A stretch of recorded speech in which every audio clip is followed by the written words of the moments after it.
समय की बात है। धमापुर शहर में एक गांव हुआ करता था। वहां के लोग बहुत ही सीधे साधे थे। सब लोग अपने कामों में व्यस्त रहते थे। वह बहुत छोटा सा गांव था। वहां के लोग बहुत गरीब थे। सब लोग अपना छोटा मोटा काम करके अपना गुजारा करते थे। उस गांव में मुखिया का परिवार भी रहता था।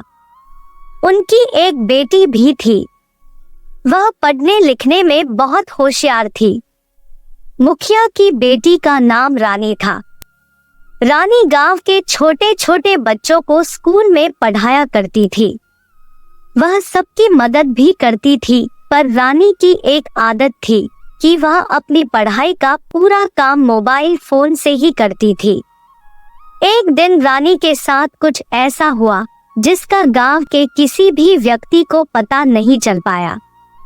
उस घटना के बाद रानी बहुत परेशान रहने लगी।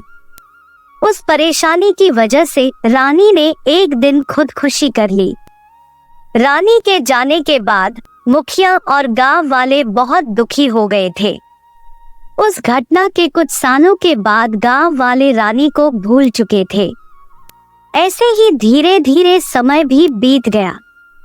पहले जैसे ही गांव में सब लोग अपने अपने काम में बिजी रहने लगे। गांव के युवा और बच्चे सभी लोग मोबाइल के शौकीन हो गए। सब लोगों को मोबाइल का उपयोग करना अच्छा लगने लगा। एक दिन की बात है, गांव में रहने वाले श्याम नाम के लड़के के मोबाइल में एक डरावनी सी आवाज आ रही थी। उस आवाज को सुनकर श्याम बहुत डर गया।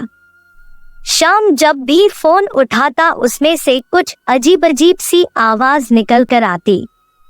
ऐसे ही कुछ दिन बीत गए, पर श्याम को वो डरावनी आवाजें आना बंद नहीं हुई। परेशान होकर एक दिन श्याम ने गांव वालों को यह बात बताई, पर गांव में किसी ने भी श्याम की बात पर विश्वास नहीं किया। कुछ दिनों बाद धीरे धीरे करके गांव वालों के फोन में भी एक डरावनी चुड़ैल की आवाज आने लगी। वह मोबाइल वाली चुड़ैल मोबाइल में सबको धमकी दिया करती थी। वह मोबाइल में कहती थी, मैं सबको मार डालूंगी, मैं सबको खा जाऊंगी, जिसने भी मोबाइल चलाया तो मैं किसी को नहीं छोड़ूंगी। गांव वाले मोबाइल में आने वाली इस अनोखी आवाज को सुनकर सोच में पड़ गए। वह सोचते थे कि आखिर हम सबके मोबाइल से चुड़ैल की आवाज कहां से आ रही है। कुछ लोग तो अपना मोबाइल उठाने से भी डरने लगे और डर की वजह से कुछ लोगों ने तो मोबाइल की तरफ देखना भी छोड़ दिया। एक दिन गांव की एक लड़की जिसका नाम मुस्कान था, उसे किसी अनजान नंबर से कॉल आता है। मुस्कान कॉल उठाती है तो उसे अजीब अजीब सी हंसने की आवाज आती है। वह आवाज बहुत डरावनी सी लग रही थी। मुस्कान सोच में पड़ गई कि आवाज कहां से आ रही है। यह आवाज एक महिला की लग रही थी, जो बहुत तेज से हंस रही थी और धमकियां भी दे रही थी। पर मुस्कान बहुत होशियार थी। वह अपनी होशियारी से उस चुड़ैल का सामना करती है और उस चुड़ैल से फोन में बात करती है। मुस्कान मोबाइल पर उस चुड़ैल से पूछती है, आप कौन हो? आप सबको क्यों परेशान करती हो? आखिर आपको क्या चाहिए है? वे चुड़ैल कहती है, मैं अपना बदला लेना चाहती हूँ। मुस्कान कहती है, आप बदला लेना क्यों चाहती है? आखिर आपके साथ ऐसा क्या हुआ था?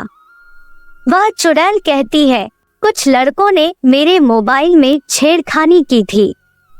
उन्होंने मेरी कुछ गंदी वीडियो और गंदी फोटो ले ली थी।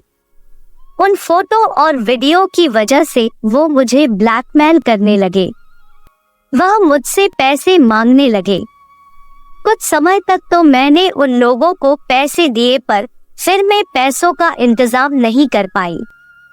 वह मेरी वीडियो और फोटो को इंटरनेट में डालने की धमकी देने लगे, जिस वजह से मैंने अपनी जान दे दी और अब मेरी आत्मा भटक रही है। मुस्कान कहती है, आप चिंता मत करो, मैं आपकी आत्मा की शांति के लिए आपकी जरूर मदद करूंगी। मैं उन लड़कों को माफी मांगने को कहूंगी। दूसरे दिन मुस्कान ने अपने ऊपर बीती इस घटना के बारे में सभी गांव वालों को बताया और गांव वाले उस मोबाइल की डरावनी चुड़ैल की मदद करने के लिए तैयार हो गए। गांव वाले उन लड़कों को ढूंढने लगे। एक दिन वह लड़के मिल ही गए जो लड़कियों को फोन पर परेशान किया करते थे। इन्हीं लड़कों ने मुखिया की बेटी रानी को भी परेशान किया था और उसे जान देने पर मजबूर कर दिया था।